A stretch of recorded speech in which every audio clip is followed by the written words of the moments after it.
Hello everyone, Hater here. Welcome back to my newcomer's guide to Dark Souls Remastered. This is episode 22.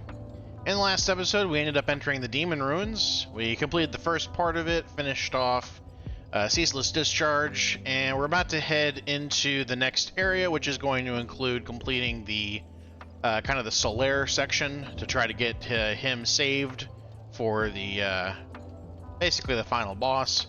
And then we have two bosses actually we're going to be doing in this episode as well. So with that out of the way, we're going to go ahead and head forward.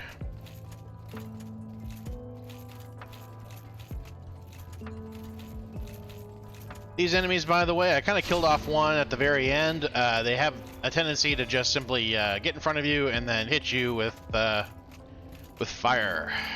So make quick work of them and they'll be fine.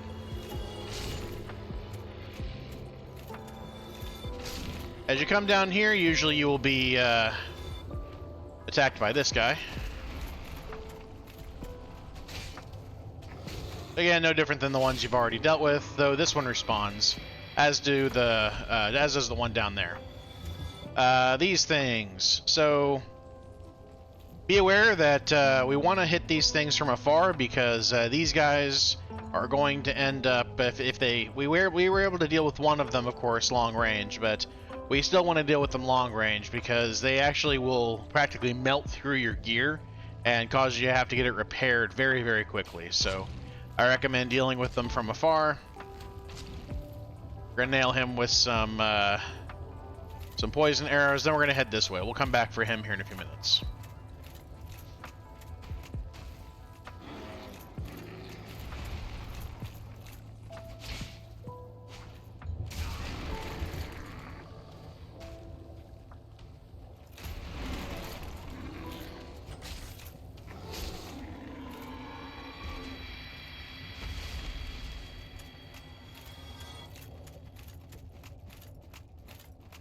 So there's going to be some more of those things that come up here. Once they pop out, I'm going to nail them with the arrows. But for now, we're going to have to deal with this guy. Now, as you could basically see, be careful about getting too close because you can definitely get knocked off of here if you're not careful.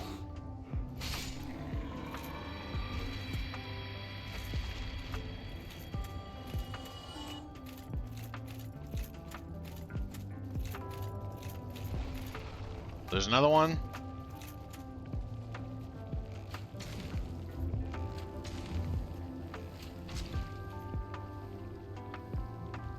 Alright, and I'm going to go ahead and just run past him. Some more are going to pop up as we pass by here.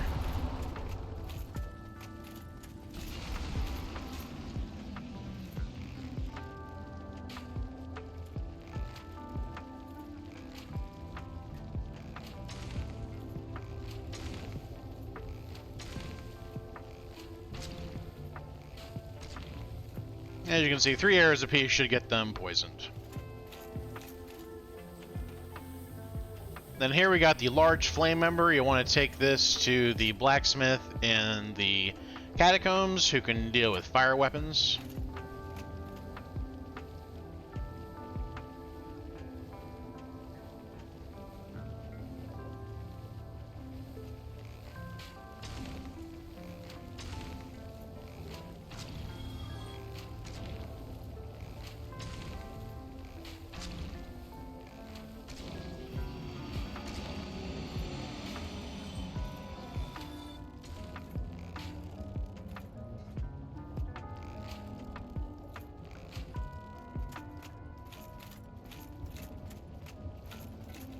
Well, this is a fast way through our weaker arrow set than we had before.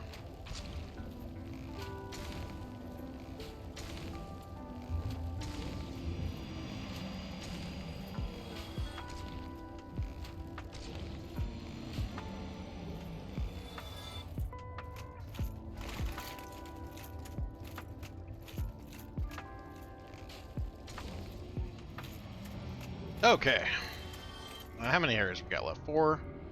I'll go ahead and swap off to my large arrows at this point. Alrighty, so we're going to go ahead and head back.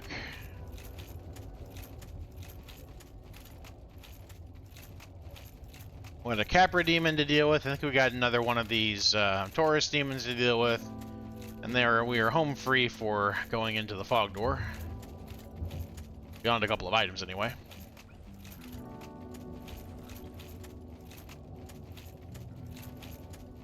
Oh, I forgot about these guys.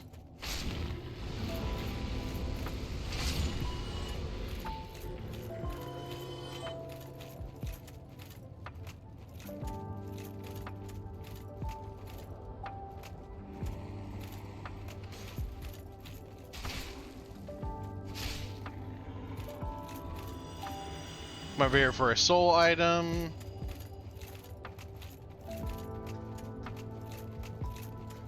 And come up here. No items to the right or left. So this is going to go into a boss. What we're going to do real quick first, though, is we're going to head down here. I'm going to want to make a jump off of here onto the platform over there. So I'm going to do that real quick.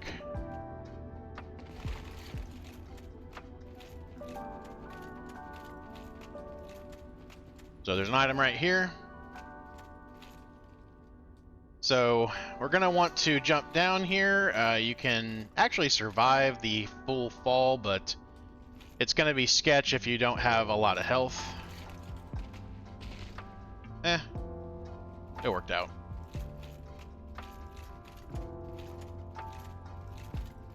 So you'll notice these things. These are all the sunlight maggots.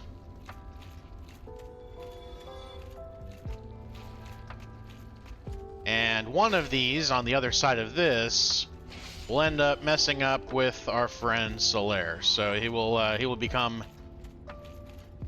mad after he puts one on his head. So what we need to do is, if you had spent the 30, what do you call it? The 30 humanity, this is the door that will open. However, if you did not have the humanity or you didn't want to spend it, I will go ahead and show you the way to deal with this. So, we're going to two-hand this weapon. We're going to stand in front of here. Basically, we want to do it straight on R2. And you've just killed the one in question that that will end up getting on top of Solaire's head. Now, or he'll put on his head, I should say. So, you can basically walk away, and then when you come back through here later, you'll end up finding the actual sunlight maggot item that you can pick up on the ground. However, we have the ability to go through it now, so I'm going to go ahead and open it up and show you that yes, we did in fact kill it. So it always spawns in the same place, so it's always predictable. It's also the only one with a red eye on it, so whenever you are coming down here the other way, look for the one that has a red eye. Anyway, that is the sunlight maggot. This, by the way, heads to a shortcut to Lost Izalith,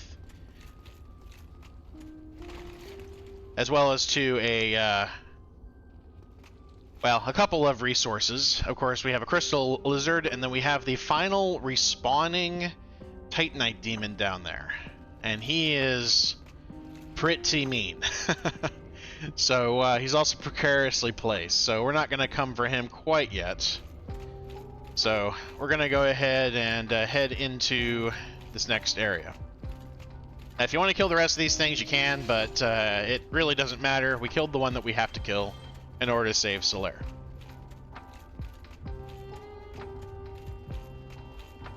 And the sunlight maggot is also something we want, by the way, so I urge you to definitely do that.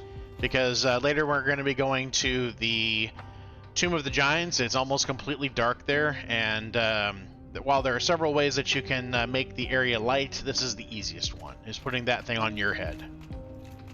Anyway, we're going to go ahead and head up.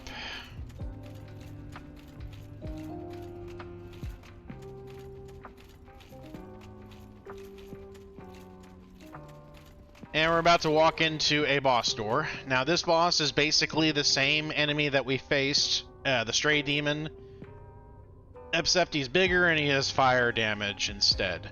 So have a good shield. Dragon Crest shield is perfectly fine at this phase. He is weak to lightning. I mean, it'll add some damage to it, but it won't add a lot of damage. It's not one of his actual weaknesses. So I don't know if I would waste the gold pine resin, because again, it is kind of hard to get a hold of. I'm not going to waste it. I will say that the next boss that we're going to face, the oh god, the Centipede demon, he is weak a little bit to the gold pine resin, so that can definitely make that fight, which I think is harder, a little easier. So I'm going to go ahead and just walk in here. Make sure you've got your Estus flasks. And you got the demon Firesage. So he has basically all the same attacks as the other guys that you've fought previously. He'll pound the ground, he will do his butt slam.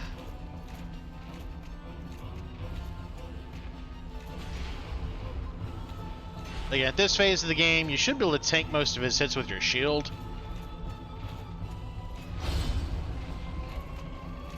He does have those explosive hits, by the way.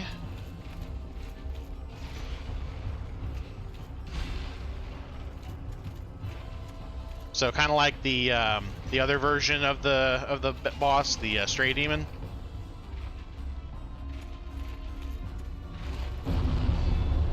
So you can block those hits if you need to. Otherwise, though, very much the same boss.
And he's dead.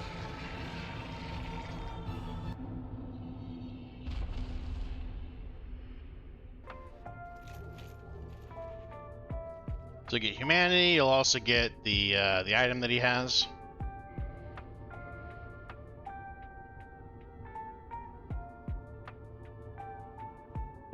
So Demon's Catalyst. That's what he dropped. Alrighty, so we're gonna go ahead and head forward.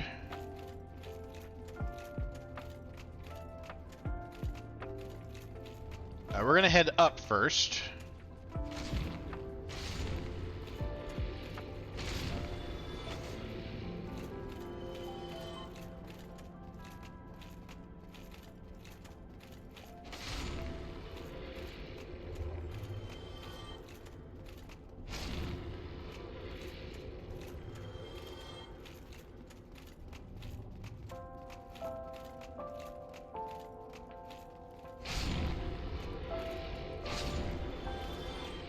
So buying these guys is a soul item.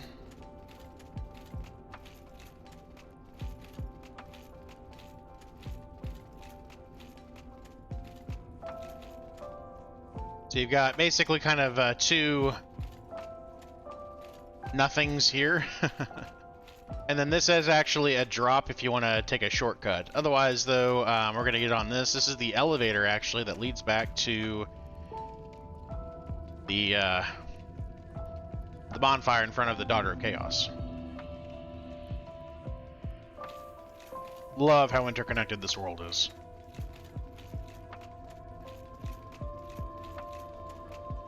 Alrighty, so we can go ahead and rest. It's worth mentioning, by the way, you can kindle this bonfire if you want to at this phase, but be aware, once we attack her for her Firekeeper's Soul, it will unkindle all of the bonfires.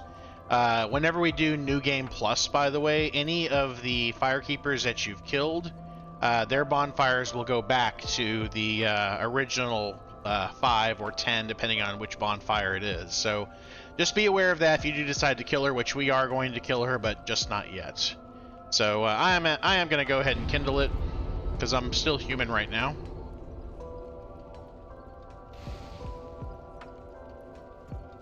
So that's going to get it to 10. I'm sorry, 15. And then this is going to get to 20. And then I'm going to go ahead and repair all my gear, because we have another boss we're about to head towards. Let me grab a level real quick.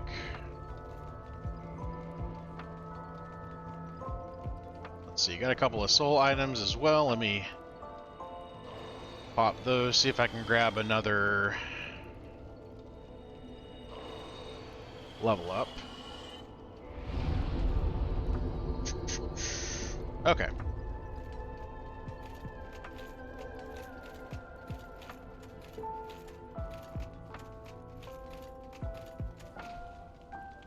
So we're going to take this down, and then you want to be human, by the way, for this, because we are about to get Solaris' help again on a boss. So we're going to head back down. If you want to, you can take that path back if you want a straight shot back down, but you'll take some damage whenever you drop down. So I usually like to go this way.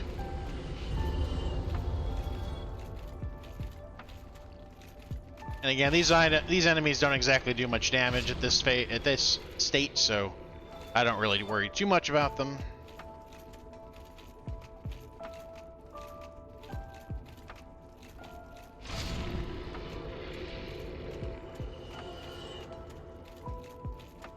And now we're going to head downstairs.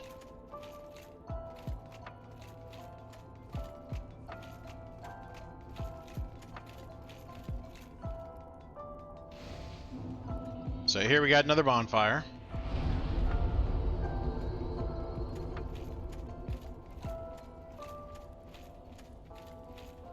And very similar to before, you can basically hop off here, go grab an item real quick.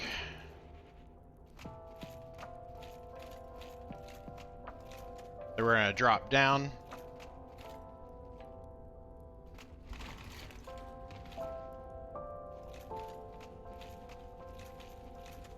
And here is Solaris' summon pad. You will end up still seeing his summon pad even if you didn't clear out the area that has the, what do you call it? The sunlight maggot in it. However, this is your last boss battle with him unless you complete that that quest. I will warn you whenever we are about to reach the point of no return for his quest. It's also the same point for Quaylana's quest. So if you're a pyromancer and you haven't gotten your pyromancy high enough to talk to Quaylana yet, you'll need it basically to do it before we move on past this boss's area. So once we reach Lost Izalith, basically. Other than that, though, we'll go ahead and summon Solaire, and then we're going to go talk about this boss battle.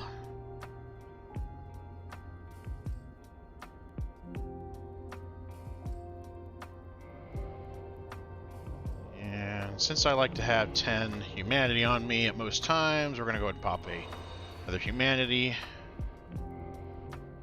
Okay, so we got Solaire helping us. This boss is a little bit harder, in my opinion, than the previous boss, but as long as you are paying attention to what's going on, it won't be that bad. Solaire oftentimes will get himself killed. Some people like to fight this boss in the further section. There's a further section off to the right, which has kind of a better opening. I find, though, that whenever I do that, Solaire tends to get himself killed more often. In this case, I'm basically just going to stand in front of the boss gate and let the boss come to me and Solaire, and I'm going to try to kill him from there unless I feel I have to move on. Sometimes he can, this boss can get kind of hung up where he stays in the lava, so if that happens, then I am going to go ahead and move on to try to get him to come towards me, because I don't want to fight him in the lava. He has several attacks. He can whip you with his attack, which is like a spinning whip, basically, that goes horizontal. You'll want to basically try to block through that if you can, or, of course, roll through it is always a good idea if you can get the timing right for it. His left hand, which is his right hand to be specific, is a gigantic centipede. He'll basically hit you with it sometimes. You want to run away from that or dodge out of the way, because that will go right through your shield. The attack with the other arm will end up not going through your shield. You'll be able to tank that attack. And then he also has a grab attack that he'll sometimes do as well. And then he's also got this fire attack that he'll sometimes do, where he will basically spit out kind of fire at you whenever he gets into the lava. Usually he doesn't do that attack though, so most of this enemy's attacks minus that one is generally going to be fine for the Ring of Steel protection. He does have this explosive attack, but he just doesn't do it often enough in my opinion to justify putting on the Flamestone Plate Ring, but it's kind of up to you. If you struggle with one set of his attacks or another set of his attacks, you might consider putting on the Stone Plate Ring, especially if you are not someone who's going to be carrying a big Dragon Crest shield like I am. So I kind of leave it that to you to decide. He is susceptible to electrical damage, so that'll make life a little bit easier. The boss also has a grab attack, so I tend to have a real hard time avoiding that attack myself. So, especially because the boss will often be partially submerged in lava, and we don't yet have the ability to deal with the lava. I will say, by the way, if you can knock off his arm is actually going to be a separate enemy, as will his tail. If you cut off either of those items, they actually become separate enemies. If you kill the arm enemy, though, once you knock it off, however, it'll actually give you a ring that allows you to traverse the lava. Now, I will say if you beat the boss, you'll get that ring anyway, but if you're having struggles with the boss and you want to focus on that to make your life easier in the boss fight, that wouldn't be a bad idea as well. In this case, though, the amount of damage that we're doing pretty well. I don't think we're going to have too much struggles with this boss. But in general, just avoid the right arm attack, which is the bigger arm, and then avoid the grab attack, because those are his most dangerous attacks.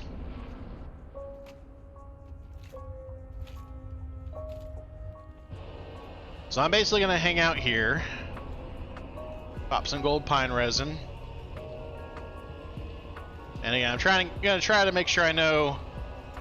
There is his right arm attack.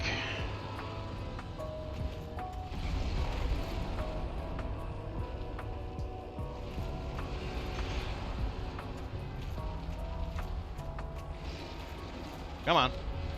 There we go.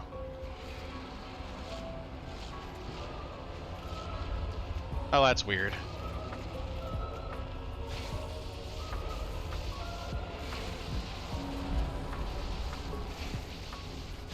For some reason, his hitbox wasn't doing much.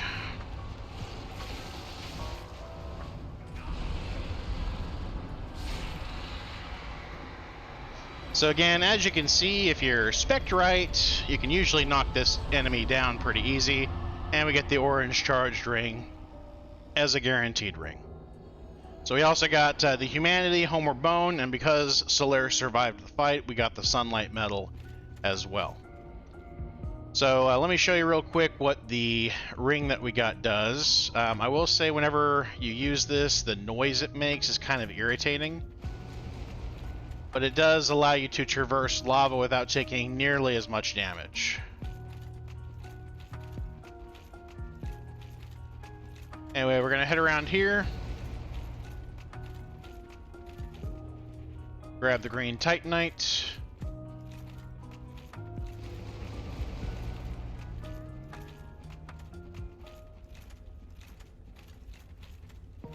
And I'm going to go back to the save point because once we traverse that area, we're going to be officially in Lost Izalith.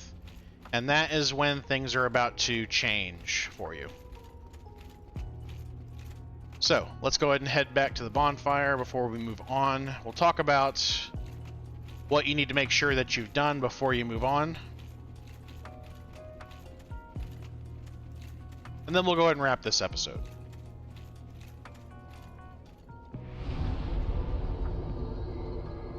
Okie dokie, so we have killed the demon Firesage. We've also killed the Centipede demon, I guess, and we've gotten the fire ring, which is going to be integral for moving forward. A couple things you want to make sure that you've done at this point. Before we go into the next area, which is Lost Izalith, we need to make sure that we have completed Solaire's quest. So if you have not completed his quest by unlocking the shortcut, now is the time to do that.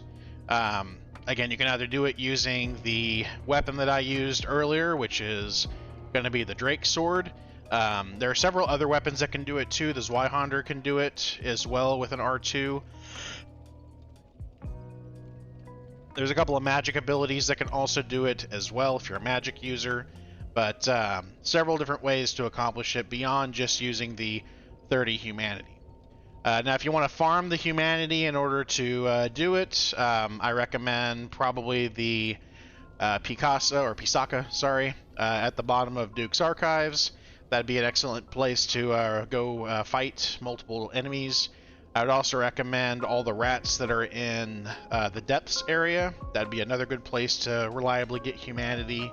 Remember that you can also buy one from the female undead merchant if you need more of them. She sells just one though. So that's going to be about it, I think, for that. The other thing that you want to point out is, or that I want to point out is, if you are trying to get pyromancy abilities at this phase, remember you don't have to be a pyromancer to actually use pyromancy. Likewise, you don't have to be a sorcerer to actually use sorcery, but it certainly helps, I would say. But if you're trying to go down the pyromancy trek, you need to go get your pyromancy flame to +10. You need to go to the bottom of Blight Town in front of the Daughter of Chaos entrance, and you need to talk to her and start her stuff. Start having her train you, because if you do not talk to her, and if you do not progress your pyromancy flame to +10, then she will disappear once we go to Lost Izalith. So make sure you've got that stuff done before you move on from here.